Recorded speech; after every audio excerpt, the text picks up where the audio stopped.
What's going on, guys? So today I thought I'd put a video together talking about the top 3 sources of calcium.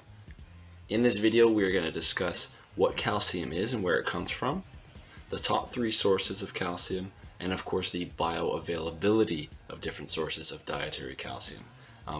We're not really going to touch today on the supplementation of calcium. We are only going to talk about dietary sources of calcium. So let's get right into it and discuss what calcium is. So jumping right into what calcium actually is, the first thing we need to remember is that it is a mineral. It's not a vitamin, it's a mineral.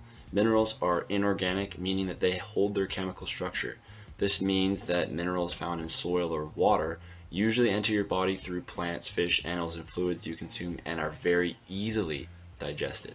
Okay, they're not really broken down by heat, air, or acid like a vitamin is. Minerals are ingested quite easily. Moving on to our second point, we always remember that calcium is associated with the formation of bone. We've all seen the commercials as a kid where you're supposed to drink milk for healthy, strong bones, right?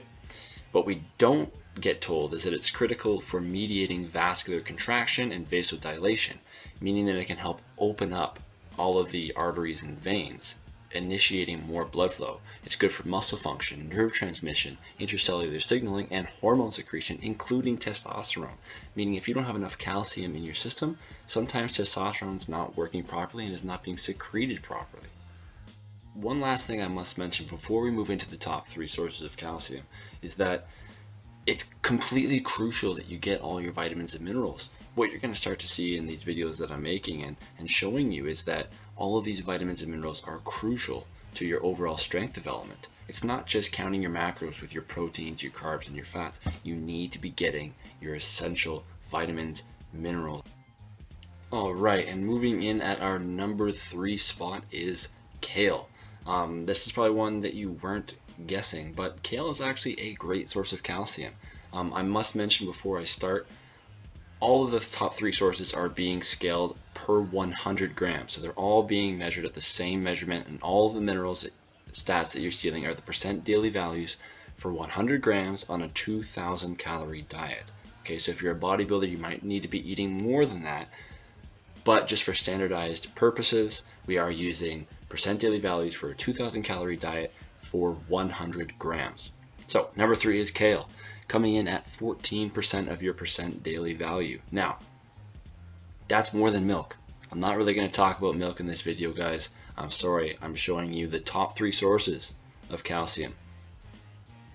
And we're going to delve a little bit into the bioavailability later, so I will discuss later why milk is not actually included in this.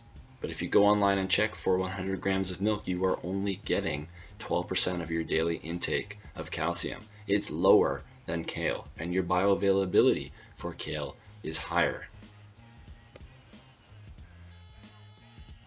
Coming in at number 2 is the chia seeds. Now, these came out a little while ago as a giant craze in the diet industry, and I mean, they haven't really stuck around, but they should. They are filled with all kinds of nutrients.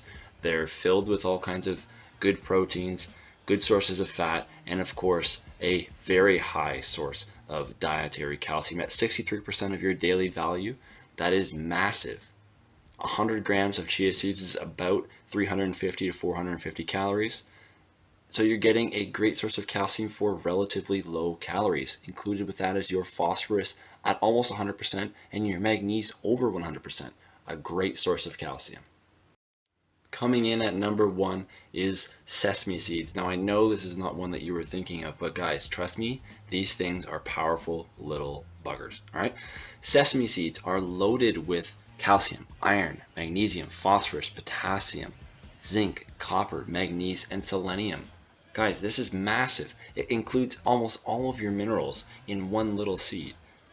Percent daily value for calcium at 100 grams is 100%, and that comes in at about 500 calories. So for 500 calories of your diet, you can get almost every mineral. I didn't include the vitamins here, but it's pretty high in most of the vitamins too.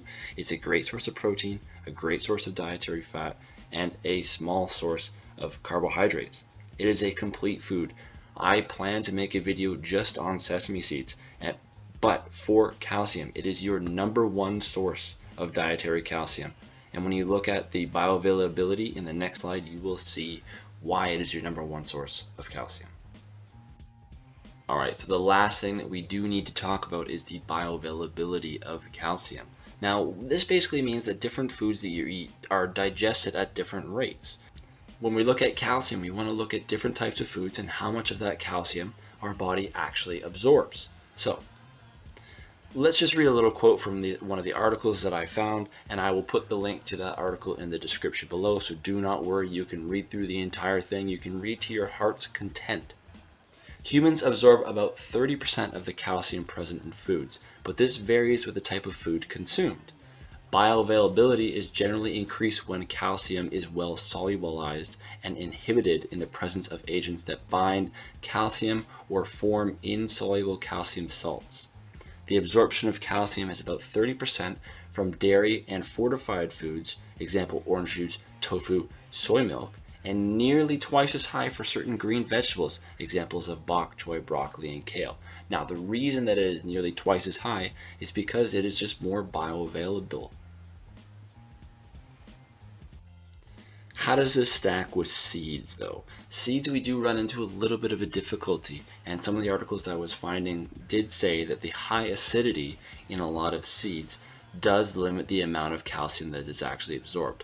But those articles also suggested that it was only around 10 to 15% of that calcium was not absorbed. So if you compare the 30% of calcium actually absorbed by milk type products versus the high percentages of calcium found in nuts and seeds, and limiting the amount that is actually absorbed, we still have more than 50% absorption potential and bioavailability in chia seeds, sesame seeds. And that is not to mention the dark leafy green vegetables that they are already discussing here, like bok choy, broccoli, and kale. Of course, kale was our #3.